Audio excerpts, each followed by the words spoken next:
I could be so aggressively kind to Angel's boss that I convince him to let Angel spend more time at the hotel. Sure, whatever gets you there, babe. Hey everybody, this is Caitlin Tiro with Screen Rant at San Diego Comic-Con 2024, and I am here with the amazing people behind Hazbin Hotel. Would you like to introduce yourselves to our Screen Rant audience?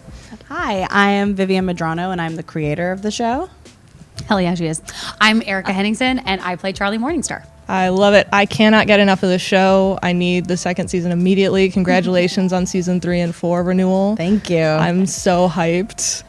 I can't wait. Vivienne, so many characters have been a part of your life for so long. How have they evolved as other creatives like voice actors, writers, directors have gotten involved? I feel like now, especially with the cast, I think there's a piece of the cast in the characters now that we not only know who's playing them and everything, you know, going into writing season 2 was really fun because we knew the cast, we knew like, you know, what you guys were up for, what we might be able to push, you know, and all those things.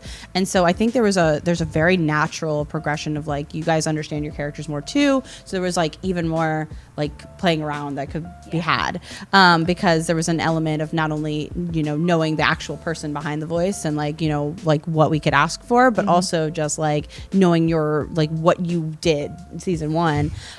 So big shout out to the cast because I do think that changed like the way we wrote the characters a little bit because it always helps to kind of have the voice in your head. And so I think that also helped. So yeah, that was I think a huge thing. It also helped us because we didn't record together. So when we got to see season 1 and we kind of figured out like, oh, that's what Serpentia sounds like, or that's how Angel Dust experiences this emotion. It just kind of made recording, even though we were still separate, you could kind of have an idea of, oh, I bet Amir says this line like that. So let me try to sort of match that energy, which was cool. Like you kind of start to speak a weird secret language amongst your castmates and amongst your creator too. Oh, that's so much fun. And then, Erika, you've said that Ready for This is kind of when Charlie comes into her own and like as a leader, as the Princess of Hell. What was fun for you about exploring that evolution throughout season 1, and what are you kind of excited for fans to see as that continues to evolve in the future? Yeah, it's my favorite part of playing Charlie is the part of her that is grounded in like toughness and stubbornness and reality and fight. And I don't know, I love that song in particular because I feel like I've been faced with moments like that where I've just thought I kind of have to fake this till I make it, and then I surprise myself by being capable of something. I mean, honestly, the first day we recorded for Hazbin Hotel, I didn't know, I hadn't really sung in front of you all before, and I remember going like, okay, I hope this goes well. And there's just been many moments in life where I think, am I equipped? Can I do this? So I love that song because it has embodied sort of challenges that I've gotten to overcome, and just by thinking like, okay, the only option is to try, so let's figure this out. And I really hope that Charlie taps into, which I think she already is, we're seeing snippets of it, sort of that ferocity. Like we know it's inside her. I don't know, Viv probably knows, what unleashes it to full throttle at any given moment, but over the course of the next couple seasons. But that is something I deeply love about playing her because it's how I am in real life. I'm pretty optimistic and kind, and then if something happens that messes with the people I love, like watch the fuck out. That's a mood. That's a mood. I love that. I love that. And then Vivienne, is there a particular character's backstory that stands out for you that you're most excited for fans to see in the future? Oh, you know, this is a fun one because I feel like this is a safe answer because I won't confirm when or whenever it happens, but you know, it's cool too because some of these characters I've had for a very long time, and some of their information is like out there, you know, because I was developing them, and especially Alastor, he's the one I've had the longest and I've posted on the internet the most about. And so some of the fans like who, you know, deep dive into all those like old posts and everything kind of know of his backstory in a little bit, but I'm really excited to actually get into that in the real show because I feel like, I mean, obviously Alastor is such a fun character that everyone is excited to see like more of and learn more of. And so I, you know, really want to like canonize that, and so I'm really excited to like when we get into his backstory, because I'm like, yes, I know exactly what it is, and it's been with me for so long that I'm like, I can't wait for that to be like real though, like in a TV show. Like, it's so cool. I'm so excited because Alastor is so fun and so terrifying. Yes, he is. So is Amir. Yeah. Yeah, actually, yeah. Wait, have you seen that Punnett Square? I'm so sorry, I'm about to derail us. It's like looks like a cinnamon roll, is a cinnamon roll. Yeah. It's looks like cinnamon roll, is a cinnamon roll, is Blake.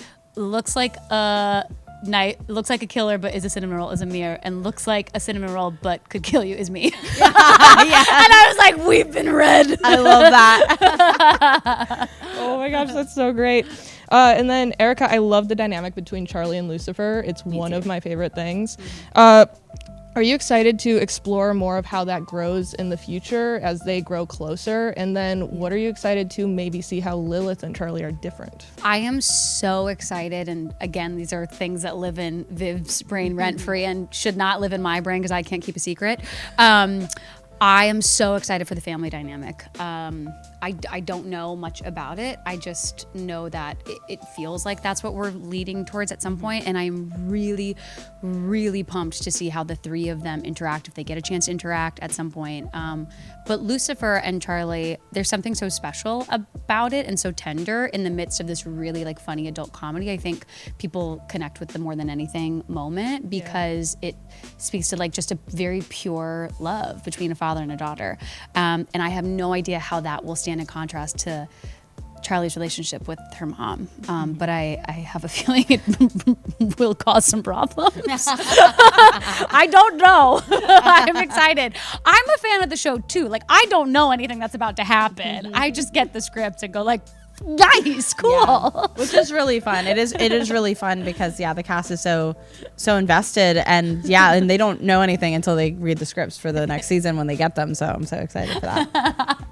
That's so great. Yeah, I love Lucifer's panic answer the phone the first time. Yes. Bitch. Writing, I will say writing for Lucifer is super fun because obviously, like, especially now that we know he's played by Jeremy, it's like we know kind of the tone, but Jeremy also is one of the most like off the cuff of everybody. I don't think anything from his is truly like the exact written line. I love it's that. so fun, and that's what's great is I almost anticipate that. So I'm like, whatever Jeremy does, we are making it is getting in the show. I'm gonna make sure it gets in the show because it's so funny. He does so much fun stuff. I love it. Love Jer. Vivienne, I also love Rosie so much. I want to see more of her. Are we going to get to see more of the Overlords? And is there a part of Hell that we haven't really explored that you're excited for audiences to see? Oh, that's a good one. Yes to both. I mean, so season 2 we get more Rosie with the other Overlords. We get more presence, I think, in Hell, because what's nice about season 2's antagonist is that he's a Hell character. That's Vox, and so I think we get more of a focus on kind of like that world because he's also an Overlord. So it's like, I'm excited for that. And then the second part of the question also was a yes, but I'm blanking out. Other parts of Hell. Yes, yeah. Obviously, I can't speak to that, but I'm very excited because especially with the season 3 and 4, I feel like that's really where we can start to see like even more because there's just so much more runway. So I'm really excited about what other parts of Hell we can explore. I can't wait. I'm also a huge Helluva Boss fan, so I just want to see all of Hell. I know, right? Yeah, eventually I want to like figure out how to like every single aspect of this world to explore. So and obviously we'll the Avengers Assemble version of the Helliverse is like perfect. Everybody wants it. Yeah. We just don't know when. I love it. And then Erika, I love the relationship between Vaggie and Charlie so much. I love how Vaggie kind of grounds Charlie. Can you talk to me a little bit about what your favorite part of exploring that relationship was and what you're excited to see as they grow together again? Yeah, I mean, I think it's such a testament to Viv that she created this like beautiful queer relationship at the center of this series. And you don't meet them in like the early like puppy love falling in love. It's just you meet them where they've been together for, I don't know, a couple years, and it's a deep respect for one another. My favorite thing about them is that they support one another's dreams, and I think even in my own personal life, that to me is such an indication of love when somebody else's success is your success and somebody else's failure feels like, or somebody else's loss feels like your loss. And I love that about Charlie and Vaggie. I love that we meet them in that deep teammate moment. And that's not to sort of undercut the sort of intimacy that they have as well. Viv and I were saying in season 2, if you have any doubt that these two have their own sexy life, that doubt will be gone after season 2, which I'm obsessed with. I just like Charlie and Vaggie can get it, and we might see them do so. I think like to me, because it's like the relationship between them. Like I wanted to challenge myself because I personally like I love romances and I love writing them and I love just I grew up in that. That's why the shipping culture of the show. I'm like I see you guys. I totally get it. And I see you, and we're making things for you. Yes, and for me like.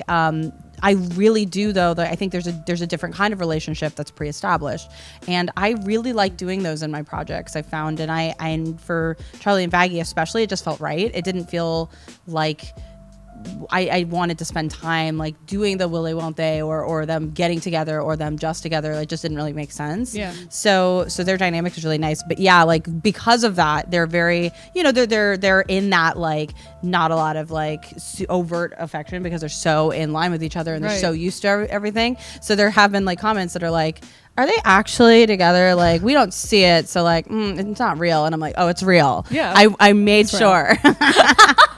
So that's what she's saying. Wait, can I say what you told me about the board artist? Will they take us to that? Yeah, well, we have some artists on the team who are amazing and they're super, super like just good at the sexy. Yeah. And so specifically, I was like, these artists who are good at the sexy should do the sexy stuff. And it turned out amazing. So very excited. I can't wait. Right before we wrap up, I want to ask a quick Helluva Boss question. You broke my heart with the last 2 episodes. I just was sitting there crying. Can you tease anything about the next 3 episodes we have coming at the end of the year? The safest thing I can say about them, obviously, is I am really proud of them. Like, I think they're just, I don't know, they're just exciting. Yeah. And they're the end of an arc that we've obviously spent a lot of time on. And so, yeah, I think it's a culmination of all this buildup that we've done. So I'm really glad you liked them. And yeah, I like, that's just breaking hearts. I love it. Thank you guys so much for taking the time to talk to me today. You. I hope you enjoy the rest of the con. Helluva Boss, Hazbin Hotel, all of it's amazing. I want the whole Helluva universe. Thank you. Now, if you'll excuse me, I'm off to not have sexual intercourse before marriage. Yes! Oh!